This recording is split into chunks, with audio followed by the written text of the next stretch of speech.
Kolkata doctor rape murder case की जांच तेज हो गई है। सीबीआई ने कोलकाता में इस केस पर जांच शुरू कर दी है। तो वहीं कोलकाता के जिस मेडिकल कॉलेज में लेडी डॉक्टर से रेप हुआ, जहां पर उसकी हत्या की गई, उसके पास तोड़फोड़ को लेकर अब सवाल खड़े हो रहे हैं कि आखिर इतनी बड़ी वारदात के बाद अचानक मरम्मत या तोड़फोड़ की जरूरत क्यों आन पड़ी और ये किसके आदेश पर हो रहा है?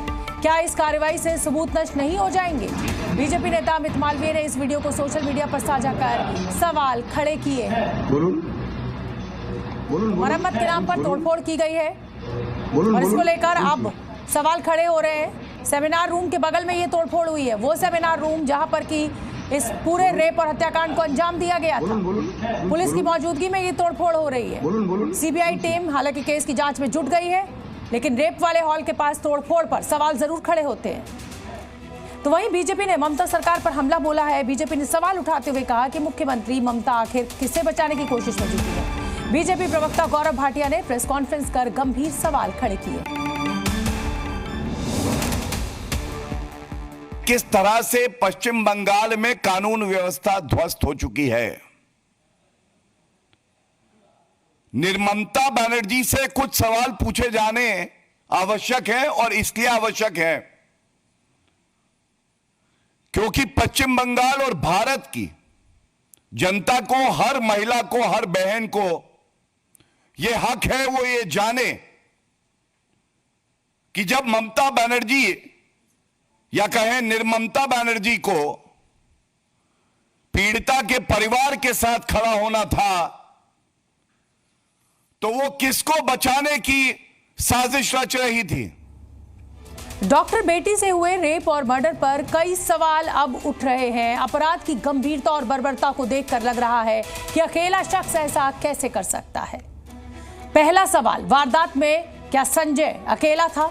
सीसीटीवी से क्या छेड़छाड़ हुई थी? आसपास एक ही सीसीटीवी क्यों था? सिर्फ 20 मीटर दूर तोड़फोड़ क्यों?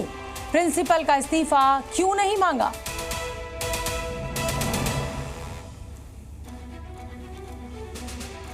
ये तमाम वो सवाल जो इस रेप और हत्या के बाद खड़े हो गए। ये तस्वीरें हम आपको दिखा रहे हैं कि वो सेमिनार हॉल जहां पर ये पूरा हत्याकांड हुआ, उसके बराबर में ये तोड़फोड़ की जा रही है। रिपेयर वर्क के नाम पर पुलिस की मौजूदगी में ये रिपेयर वर्क हो रहा है, ये तोड़फोड़ की जा रही है। आरोप यह है कि सबूतों के साथ छेड़छाड़ होने की कोशिश है। और वहीं इस रेप और मर्डर केस में अस्पताल का रवैया भी हैरान कर देने वाला है। पीड़ित परिवार को सबसे पहली बेटी की खुदकुशी की जानकारी दी गई।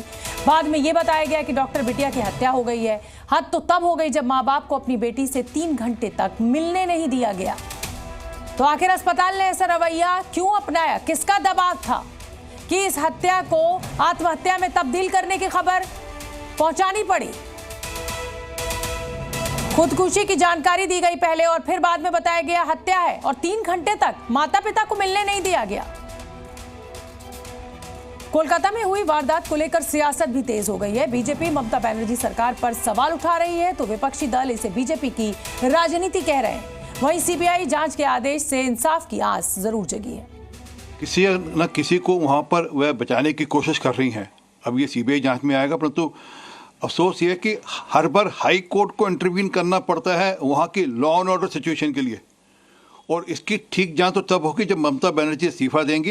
ये एक हृदय विदारक घटना है, लेकिन भारतीय जनता पार्टी अगर इसमें अपनी नैतिकता खोज रही है तो उसको एक बार गुजरात में बिल्किस बानो जी से बात करनी चाहिए। भारतीय जनता पार्टी की खोखली नैतिकता, उनकी महिलाओं के खिलाफ सोच पूरे देश ने देखी है। मैंने आप लोगों को कहा कि सिक्योरिटी लैब से तो वो है वो मैंने देखा है। सीसीटीवी कैमरा कुछ नहीं है वहाँ पर, एक ही है जो आप सबके सामने भी आ चुका है। We are happy that CBI is being handed over with the investigation and the investigation will be monitored by the court itself.